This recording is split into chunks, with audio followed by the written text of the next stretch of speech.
Hey, tis I, and I am here showing up today. It's Thursday, and I'm just happy to be here. In fact, I didn't really even know what to put on the subject line. I just said unplugged because sometimes I have to just get started, which is really the point of the whole thing I talked about yesterday. Get started, but it's really a philosophy that resonates with my life. It's like I'll grow my wings on the way down. A friend of mine told me that saying once, and I loved it. Like, don't have to have everything figured out.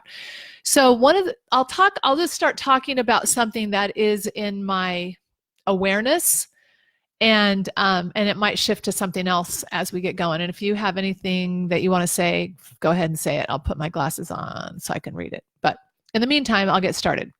So the thing that is in my awareness right now in the world, and honestly, the only way I really have connection to the world is what posts I see from the friends that I follow on Facebook. I've unfollowed many, just to be honest, because it doesn't keep me in my happy place. I don't want to unfriend people because I do love people and I do love the entity of people's true selves that I'm connected with and my true self, but I don't really want the polarization posts and the anger and all that because I feel it rile up in me, that part of me. Which, all right, let's go there. We don't see things as they are. Okay, what is true? What is the truth? You could have 10 people in a conversation and they're all going to have a different truth about what they heard, about what was said, about what the intentions of whatever the person said was. Like everyone will have a different interpretation. And we can get all riled up about that, trying to convince somebody, no, that isn't what happened. That isn't what was said. No, and that isn't what they meant. And blah, blah, blah, blah, blah. Right? Have you ever found yourself in these situations? And I call it the dance of the monsters in a way, because we don't, and the monster goes back to the book, Monster Under the Bed, Uncovering the Lie That Drives Us. In case you don't know about that book, you might want to get it because I refer to it a lot. And when I do these kinds of talks, and you might be confused, what's the monster? But it's this part of us, this fear-based part of us that was created, actually was developed from our inaccurate emotional brain. That's all we had when we were little. So we made inaccurate decisions. That created hang on, the filters and the glasses we see things through. So that's why we don't see things. We don't know what really, really, really, really happened, especially when you go back in the past. Like over 80 or 90% of our memories, you guys, are false. Did you know that? Like when you really, if there's a way to really go back and say what really happened, because we're at the mercy of what stuck. And when you're 3 or 5 or now even 30, and you're looking back, what you believed was true was put and placed in the true category. And then the reticular activating system, I call them mental bloodhounds, only showed you evidence of that truth in every situation in life. This is what keeps us trapped. This is the trap that we stay in that stops us from actually seeing any other viewpoint or actually being open to see things differently, because the ego, the fear-based part of us, has to be right about what our truth is. And that's fine. I mean, that is the natural tendency of how your brain was wired. And when people are tired or ready to, the pain of their existence, the pain of staying that way becomes greater than letting go of that piece of their identity that's so deep in whatever truth they aligned with. They're not going to really be willing to see it differently. So okay, I opened up a few windows there, but we don't see things as they are. We see things as we are. So for example, on, let's say, a post on Facebook that's all worked up, and that's, you guys, oh my gosh, there's so many dominoes here. I went last year around this time, my book had just come out, and I was in a program that they taught you how to go pitch to the media. I went to New York. Some of you might remember my Facebook posts about this. I was in New York City, and they had a huge media summit. And the media summit was a huge room that was little tables or little booths that were set up around this huge room. And that was a 3-day, I believe, 3-day, all day, and different media people in there. And there was probably, I don't know, 50 or 60 per day, maybe more. I don't know. I'm not a good gauge of that. But there was a lot. And there was lots of media outlets I've never heard of, but there were big ones. The View, Rachel Ray, like all kinds, not just news, but like all different kinds of media, magazines, newspapers, international ones. Like it was really a huge media summit. And the company I was aligned with taught me how to pitch, how to give a pitch and give my one sheet, for a speaker thing. And, hey, I want to come on your show and talk about this and blah. And so I was a little bit struggling with it because I didn't really have a specific niche that I was really addressing. I just want everyone to love everybody and be happy. How about that? Well, I wasn't. Number one, it's not specific enough because what problem are you solving is what they kept trying to pound into me. You got to solve a problem, but in reality, you got to hook that solution. Here's the kicker.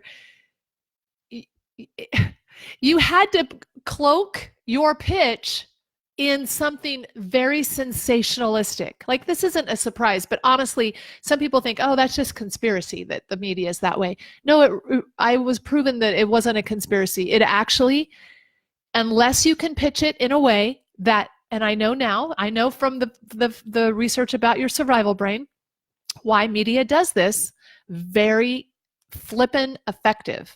If you just came on and said, you know what, I want world peace and I want everyone to realize who they are and how unconditionally loved they are and intrinsically valuable and worthy. See, that doesn't spark the survival brain. The survival brain is what ramps up everything.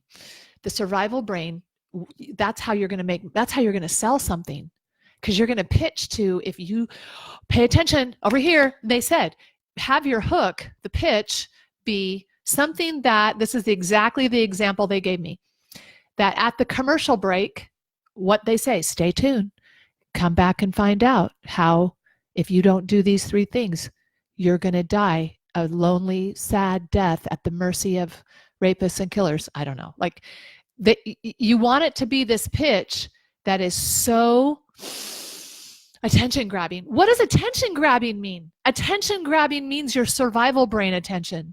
You're not going to have no one's paying attention to anybody unless they pitch it, or I hate to say it, all or nothing like that, but the biggest bang for the buck, the impact, the pitch buck is going to be geared towards striking that triggering that survival brain in people. That's what, start noticing if you haven't already, that is. So like, I didn't have a great success. I've been on some podcasts but I didn't make it on The View. Actually, The View I went to, the people. Now remember, this isn't The View people. These are the producers and the people from the show. But honestly, it was really funny because it was in the heat. Of course, everybody's still in the heat of politics, right? And one of the pitches in my life, and I'll probably do a unplugged about this as well, is not to live in the all or nothing world. Like, there's truth that runs through everything, and the truth of everything is what resonates with us, but then we also adopt all the trappings and we label blah, blah, blah. So I went up there and I said, I'd really like to talk about the polarization and the division that's in our country right now, and maybe how people could find a place where it's, the political situation is dividing families. I've had so many people, especially around the election times, reach out to me and say, Kim, if I let any of my family know I voted for Donald Trump, for example, I would lose my grandkids. I would never be able to, my daughter-in-law or my whatever would never let me see my grandchildren again. Like, this is what's happening in some trenches in the country because of the polarization. So I went, that breaks my heart. Not because I love Donald Trump, because I don't want people to hold this in this polarization division. The division is the bigger problem than Donald Trump or Hillary Clinton or whatever. It's the division is the problem. And people are so at the ground level working in the he said, she said, and horrible and pointing and doing all this blaming and riled up stuff from headlines know how to feed that, of course. So I went to The View just as an example and said, could I talk about maybe how to navigate the polarization and maybe how to help people put their families and have some peace back in their internal, don't die on that hill. Like, let's find a way to resolve it and have healthy discourses and deal with people with seek first to understand, then to be understood. Stephen Covey, it's a huge principle. And the view person chuckled and she said, "Thank you, but we're not interested in that." And I went, "Really? Well, just curious. Is it because it's not sensational, or it's not going to draw a big enough audience for you? Because I really think there's a lot of people that it would resonate with at this point, and that it was just not to be heard at all." She just dismissed me, which was fine. It didn't hurt my feelings. It just made me sad. It made me sad for the survival brains that are at the mercy of these sensationalistic people that prey on it. And whether they're doing it intentionally, like, do they know what they're doing or not at that deep level? Probably not. It's a job. They know what works. They know what's productive. Pay attention to the things you think you're doing because it's productive, but it's not based on a true principle. The principle is what you want to align with, and you might actually lose productivity in the meantime. You might actually, looks like outwardly, you're going to take some steps backwards to live by a true principle and not be triggered by monster energy, like the monster triggers, the monster tracks, comparison. See, comparison, or let's say fantasy, monster track number 9 is, if I can just do that, then I'll be complete. Then I'll if I can lose that weight, if I could make that much money, if I could be this smart, if I could get enough degrees behind my name, if I could prove to my dad that I'm good or smart or whatever. Listen and pay attention to the energy. And when you feel that energy, question it, move to observer and go, what's that about? Because you have this brain now you actually could use to observe and investigate those survival triggers. So back to what I thought maybe we started with was, we don't see things as they are. In every situation, you guys, without huge amounts of awareness, observation, willingness to see things differently, you will only see things. The things that make you mad in others are the things that you are worried about, or are your thing. The thing that pushes those buttons in a fight with your spouse, watch and see what are those things that push your buttons in anything. Because it's not about them. It's not, even if they intended to hurt you, that's because hurt people, triggered people, hurt people. So for you to participate in that dance with them is actually not going to accomplish anything other than more hurt for both of you. But from your own self, you're just another layer or another defensive wall hiding you from your hurt, your wound, your misalignment with you. So I talked about many things. So hey guys, thanks for being on. I don't know if anybody has a question. I've never really, and if you're watching this on YouTube, because this is going to go to YouTube, but if you don't follow me on YouTube, go follow me on YouTube as well. And but it's really a very painful but worth it process, because once you start seeing things in different ways, you go, oh wait, what's that trigger say about me? Because our number 10 monster track, which doesn't mean it's in chronological order here, but number 10 is blame, and your survival brain will always blame. It will always go to that first. It can't be you, because from a survival standpoint, if you were wrong, if it was your fault, oh, that'd be like death to your survival brain. So it's not wired that way. It's a brain wiring, fire and wire, to look outwardly. You hear it in kids all the time. Mom, Keith made me blah, blah, blah. Nah, Mom, Kim did blah, blah, blah, blah, blah. Like, we aren't different than that right now.